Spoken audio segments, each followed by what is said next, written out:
Smart Gamer Live has partnered together with some fantastic community leaders. In this series, you'll get to meet those leaders and learn about their communities. Let's see who's up.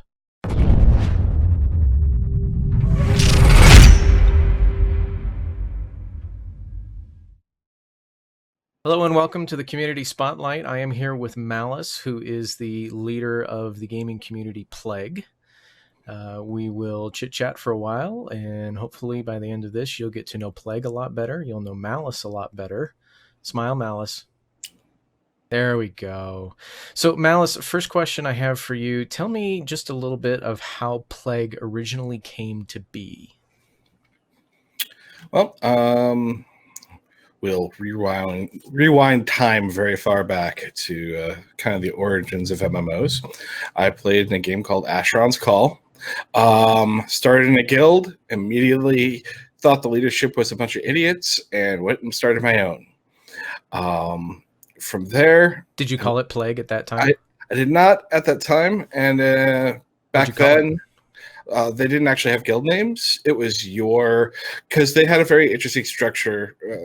We could talk about it some other time, but basically it was a hierarchical system as opposed to like you swear fealty to me, I swear fealty to you, blah, blah, blah, blah, blah. So it didn't actually grab the name Plague until I believe it was 04. When we had been in Dark Age of Camelot and we had been playing on the Percival server as Albion. And we were the guild Manus Nihilum, and we played under that title while we were there. We actually left the game and we came back with the classic servers. So we went to Gareth, and that's when we went Midgard and actually took the name Plague. Boo, Midgard. So, Plague has been around for quite a while. What are some of the games that you guys have played? And go into a little bit about what that looks like in each of the games. If you were a giant mob, if you were just a handful of people that did something specific, but kind of run through all the games that you guys have been a part of. Well, really our founding as a PvP guild would have started when we took on the name Plague, when we went on to Gareth. And we were an 8-man team at that point. So it was all about a simple, well-designed group taking on large amounts of people. Very fun, very tactical, very skill-based. You had to make sure that everybody was on their game, and that was a lot of fun.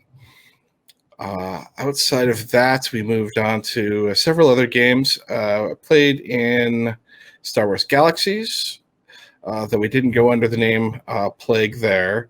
Then we also played in, let's see here, World of Warcraft, Global Agenda, Ion,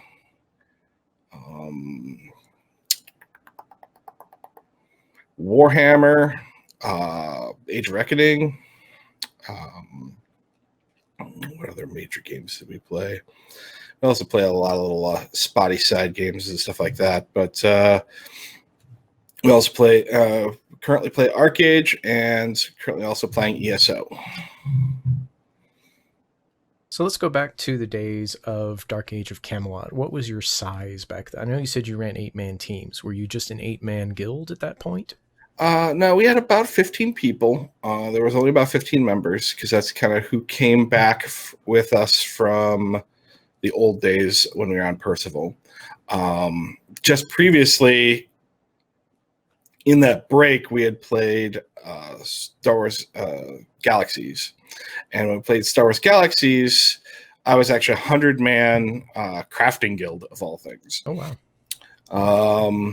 We then came back with just kind of a little fragment, all the hardcores. We were like, yeah, we want to come back. And we decided to do the 8-man thing because we had a small group and we kind of had the heart for it. So we did it. So were these all real life friends of yours that you, when I say real life friend, these are people that you knew before you knew them in game, or were these people that you just met in game and things went from there? Actually, only one person in Plague on Gareth was a real life friend of mine. Everybody else was people that I had met through game. And they just liked the way you played. Yep. Originally, when I was running Menace Asylum, some of those guys, there was a whole entire collection of, it was like a guild of people. They all knew each other, but they decided they didn't want to run a guild anymore, and they liked how things were going on Menace Asylum, and so they actually merged with us. Oh, cool. So when you went to WoW, how many did you have? When we went to WoW, we probably had about 35. Wow. We did some recruiting. We'd played, like I said, little side games. We've always just kind of picked up people as we hit different games. We picked up people oddly playing a browser game called Travion, which is just like a little village building game that you go to war with each other. And we met a ton of people doing that, which was kind of really odd. Again, browser game, who'd have thought, right? So from WoW, you said you went a Global Agenda, Ion, and Warhammer. Just talk about your numbers there. And were you still PvP focused? Yeah, we've been since Gareth. We have been PvP focused. So Global Agenda was a PvP game. It's kind of a first-person shooter. So we were, I think, only about 15 going into that. Then after we moved on to things like Warhammer, we had about 50 members. We also went to SWTOR, Star Wars: The Old Republic. We had about 50 members there. So we tended to float around 50 active pretty much after that. Now, I've heard through the grapevine that you actually like to do real-life meetings or cookouts with a lot of your members. Is that true? That is definitely true. It's something that we quite enjoy. Every year we do that's kind of where these shirts come from, is every year we do a swag shirt for the cookouts. And we go all over the country. Mostly we've been around the Midwest. This year we're going to actually be on the East Coast. We're hoping next year, looking maybe on the West Coast, just to make it available and close to as many people as possible, and whoever wants to host. We tend to get like a Airbnb though in the area, so we're not destroying anybody's house or anything. Though we're actually pretty chill for a bunch of drunk people. You say every year. How many years have you been doing your cookouts? We have done it 5 years, the last 5 years. But we've only really been like hyper organized about it for the last, this will be our 4th year of being hyper organized. We just started, like, I would go out to Kansas because we had a few people that were in Kansas. So we'd go out to like Wichita, and then a couple people would come in from the area, and we'd get like 8 or 9 people just all kind of drive in from the area, and then we just do a cookout there, hang out, whatnot. And we're like, hey, we should make this kind of an official thing. This would be kind of cool. No, we don't get, we get like 15 to 20 people usually turn out. But it's also because we have people all over the world within our guild. So we have people in East Asia. We've got people in Japan, Brazil, Israel, all over the world. So cool. So talk to me about the mindset of the players that are involved with your gaming community. You said it's a PvP centric thing. So are these a bunch of a-holes that get together and magically get along, or? Mostly yes. We're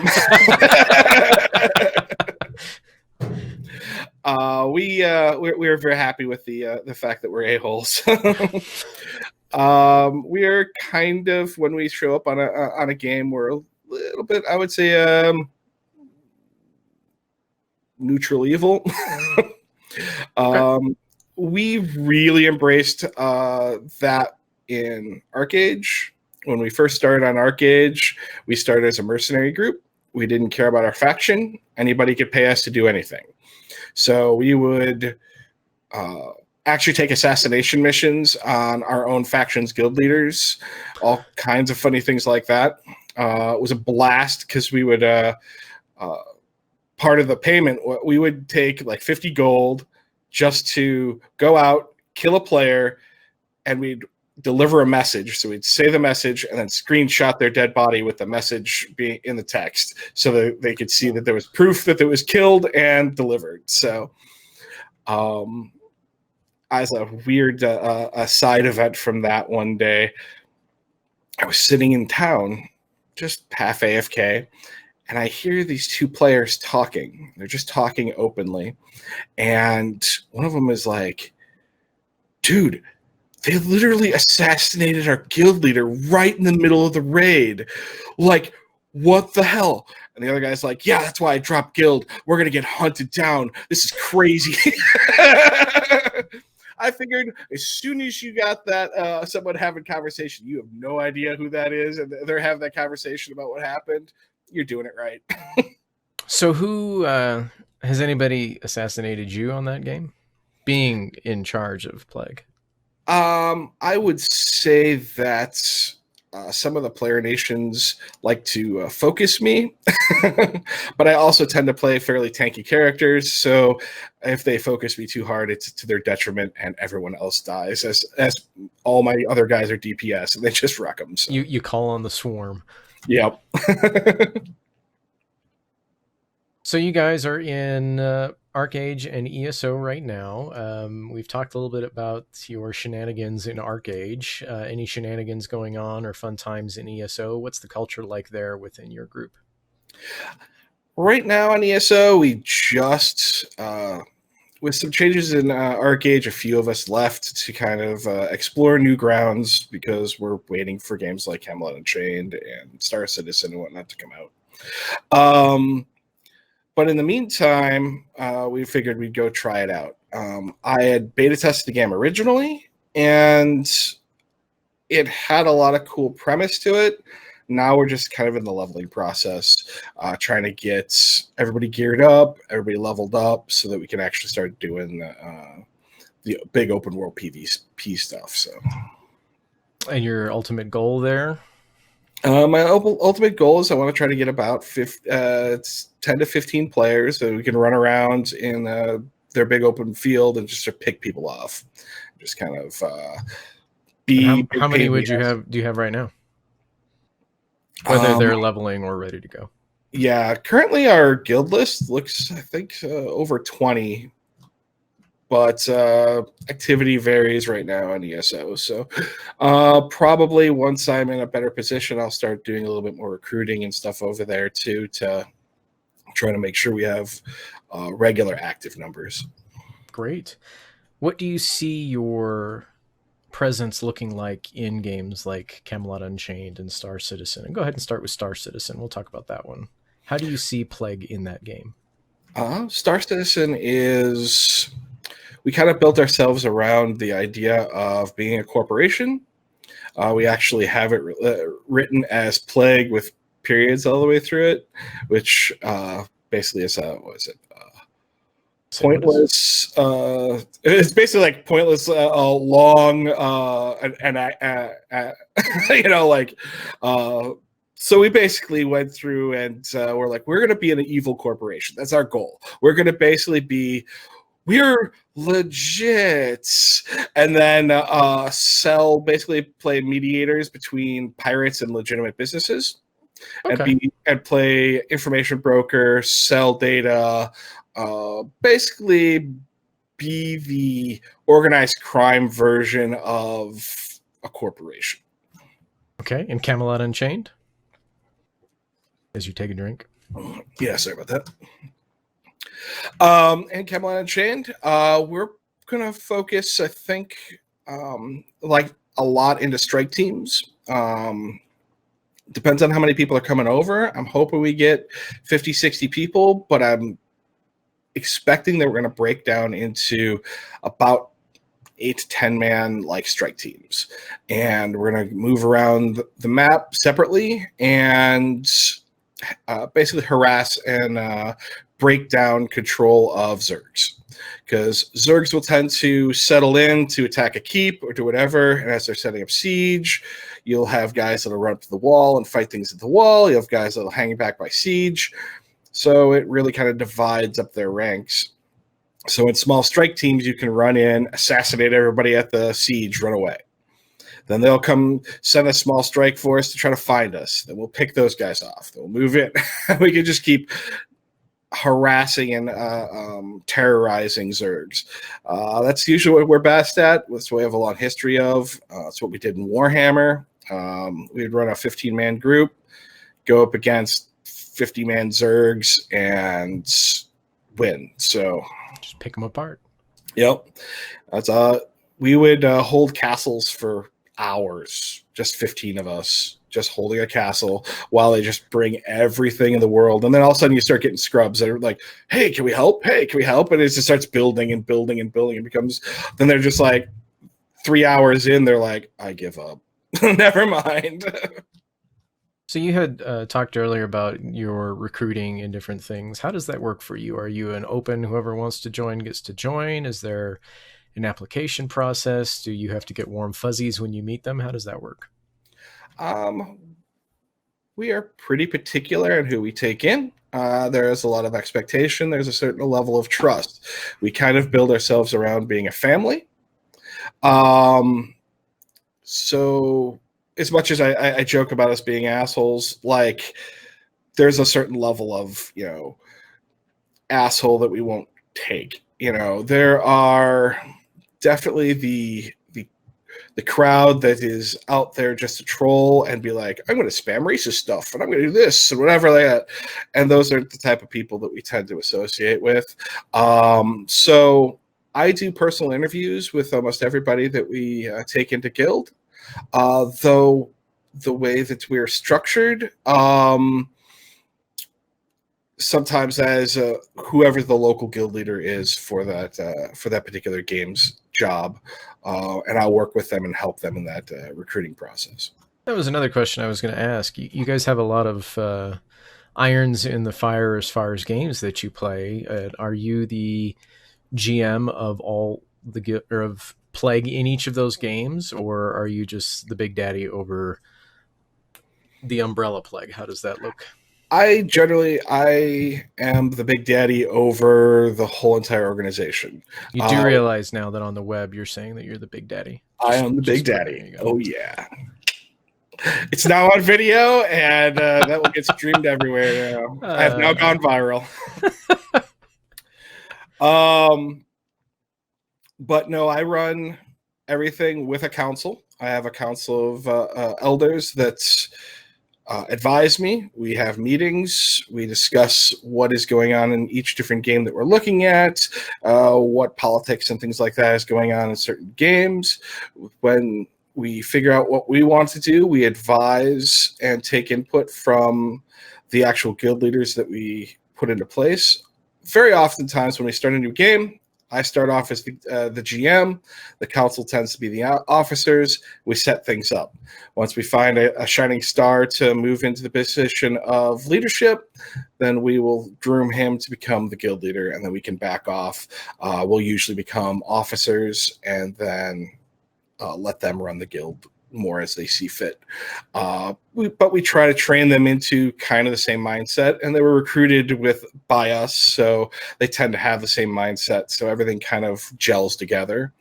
And most of these people then they become part of our like guild cookouts and all the other stuff. And when you have that connection, that familial face-to-face, like, hey, I actually drank a beer with you, like there's a lot smoother. You almost barely need to communicate half the time to get things done.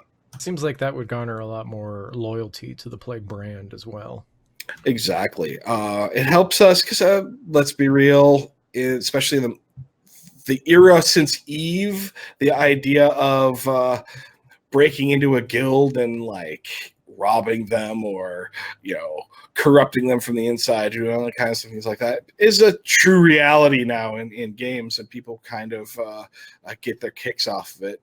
And we've had some problems in ArcAge because ArcAge has a hyper limited permission set, but you need to have access to tons of stuff.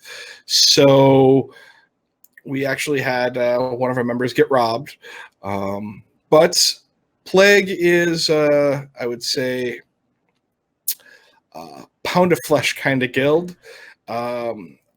Very few people that has ever crossed us like that continue to play those games that do not get to exactly reap those rewards. We will simply make sure that every zone that they ever do anything in, they die on repeat.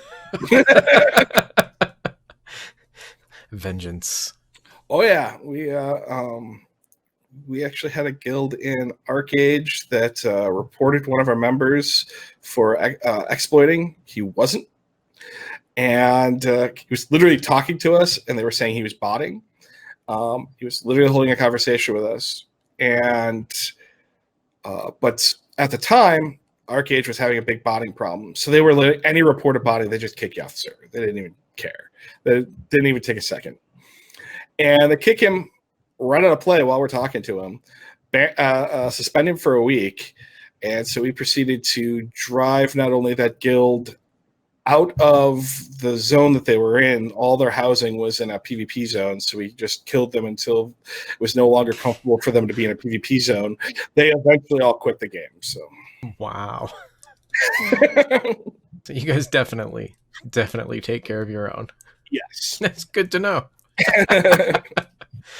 All right, so that's a bit about the guild. Let's talk about you for a little bit. Okay. How'd you come up with Malice as your tag? Oddly enough, I used to do live action role play. Are we talking LARPing here? Or yep, LARPing. Not Boffer LARP though. Okay. You used to do Vampire the Masquerade LARP, which is all politics and stuff like that. Okay. And people dressed in goth, wonderful outfits. You do realize now that anybody watching this video is going to try to go online and find pictures of you in your goth outfits, and will be posted all over various places. Have fun. I scrub well. Oh, there's a challenge out there now. But there was actually a player in that game, and they went by the name Malice. And you stole it. I asked him if I could use it, but I thought it was such a perfect name, and he was like such an interesting personality of a character, and the person himself is such an oddball of a person. I was just like, that's just, it fits. I like it. It's a level of, he was a level of ruthless and a level of like loyal that like literally just fit with exactly what I wanted to do. And so I was like, I want that name. So do you ever use that to do any RP in games that you're playing, or are you strictly PvP? I haven't done RP in a game since Star Wars Galaxies. Why not? It has caused more drama than it's actually been fun at times. Okay, so. You're a guild named Plague that will drive guilds off of servers and literally to quit the game, and you're worried about causing drama? Well, no, drama internally. Oh, okay. Still. Yeah. We had a weird situation. Basically, we actually ran in Star Wars Galaxies. We were called the Walmart of Kenmore. That was the server we played on, and we dominated the market in everything. We actually hired every master crafter we could that wanted to be under us, and all master tailors would open a shop, and Basically, they spent most of their day running a shop. They had all the NPCs there, and they would custom make stuff and role play with people as they came in and shopped. They were literally clerks. We actually had a nightclub also in the game, and every Wednesday there was one of the people that we had recruited. He ran a actual internet radio show. He was several times a week. Well, on Wednesdays, they would actually give up his time slot so that we could play Star Wars appropriate music, and we would allow guilds in the game to build commercials, and we would run commercials through the music. And so players were registered to go to, when you walked in and said, hey, if you want to be listen to everything everybody else is listening to, go to this website and play it behind the game. And so we were, really involved in our community at the time, etc. We had all these devices and things like that around the door. They had mechanics for it, but there was kind of a loophole. And we were like, hey, just so you know, since there's no way for me to actually search you in game, I am literally standing here at a door. We are both bouncers. You are being searched. Everybody is being searched as they come in. You have to agree to this. Otherwise, we won't let you in. Okay. And they go in, and then they basically shot up the place. They pulled up big laser cannons and did this whole entire thing where it was like, okay, but the fallout of that ended up with people actually deleting characters and doing all this other stuff, and we're like, this got all too weird and too invested in things, and we just we just want to have fun in the game, so we went and kind of stuck to our PvP focus after that. So now you're just the one that shoots up characters. Right, exactly. I mean, if we're going to be evil, let's just be evil and go all the way. So tell me probably your favorite story from all of the years that you've been in Plague. It can be funny, it can be serious, it can be inherently evil, but something that you were most proud of and or is your favorite story to tell about your community / guild. I'll tell a kind of short but funny one first, and that is that something that, especially in Dark Age of Camelot, it was always just driving into people's heads, whether that we took on additional players, so we only had 7 people, we needed to pick up an 8th or something like that, drive to people's heads that no matter what your opinion is, the main assist is the main assist. Unless he tells you otherwise, you hit what he's hitting. That's your job as a DPS. Everybody has their role. You do your role. And if you can't do that, I don't need you in this group. Well, so we're running along. We're all at hyperspeed, zipping through the zone. And we had just captured this tower. And then we were out using it as kind of a base of operations. We were running out and raiding some of the groups that were fighting in the area. So we're killing people. And we finally angered the Zerg enough that they decided to say, screw it, broke off from fighting a castle to chase us with 40 people. So all 8 of us are just running, and they're all, auto-followed to me. So I'm just running around, and I run up to the door of the castle, the tower that we had taken, and I was going to use it. We were going to defend from the castle because we could use this to defeat 40 people. And I splatter into the door, and I keep slamming into the door. I'm like, what? Why can't I enter the tower? Finally, somebody goes, because it's no longer our tower anymore. I'm like, oh. But it was that perfect, I had trained everybody to absolutely follow me, that they were just yep, just slamming into the door with me, yep. He can't be wrong. That's just how this works. So blind loyalty. That's the lesson of this story, is blind loyalty. There you go. So that became one of those mock Malice moments for all of eternity. Anybody that was in the guild at the time likes to bring up that story to go, yes, Malice, how was that tower door? Um, Also, another kind of funny one was a game that I had forgot to mention that we also had a membership in was WildStar. We decided to actually do rating. We're like, let's go do a game, and it's got cool PvP, and that'll be fun. But we can also kind of build out a rating guild. So we built out a rating guild.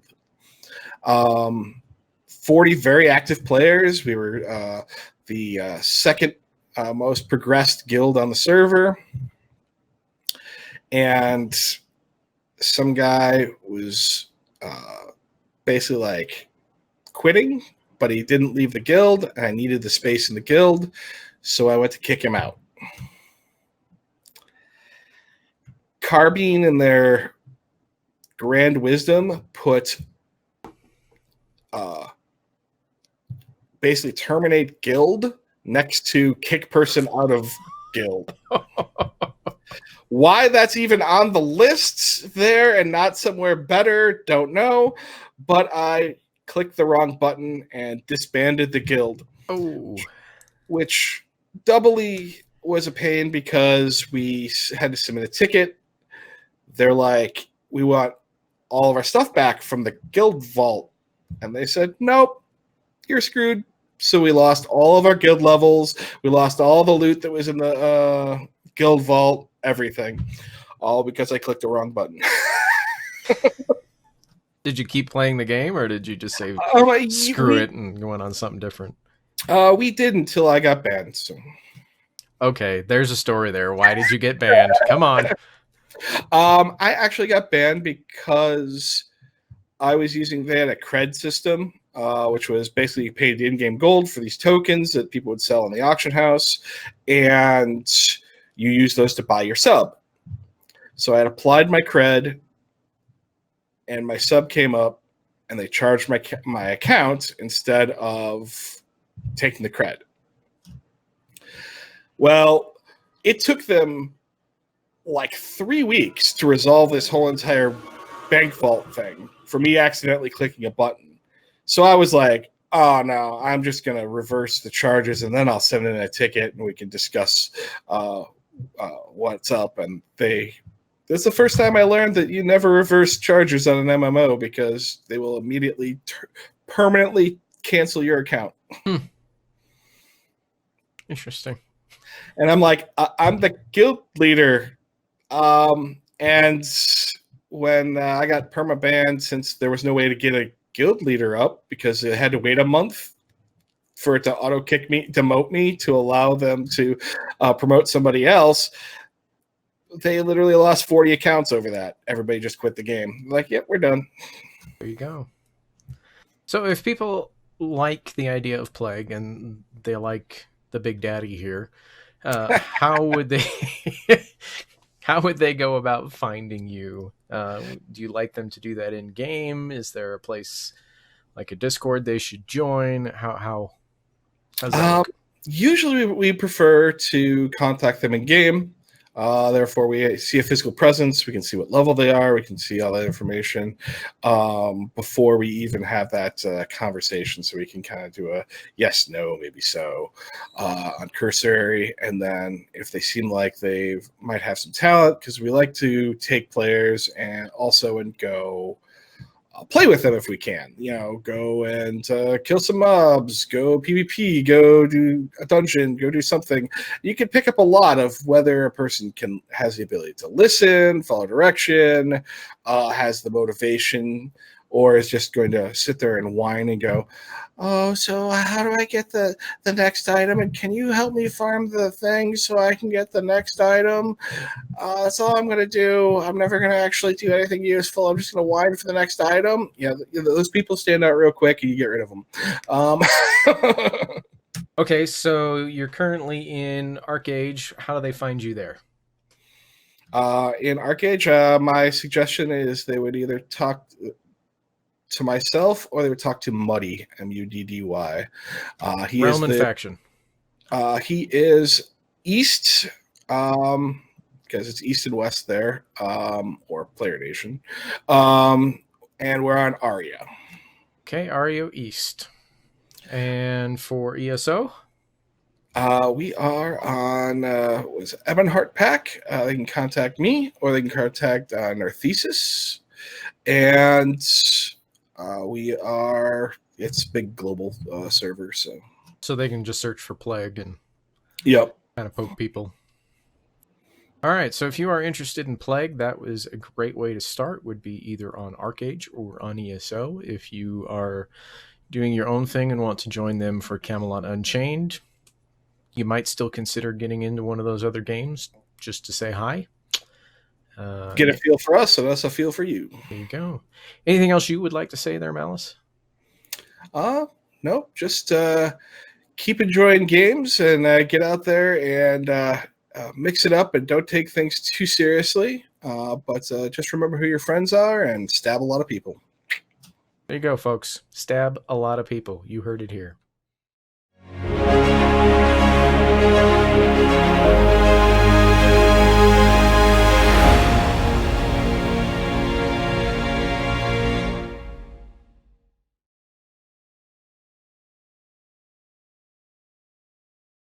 The Big Daddy. I am the Big Daddy. Oh, yeah.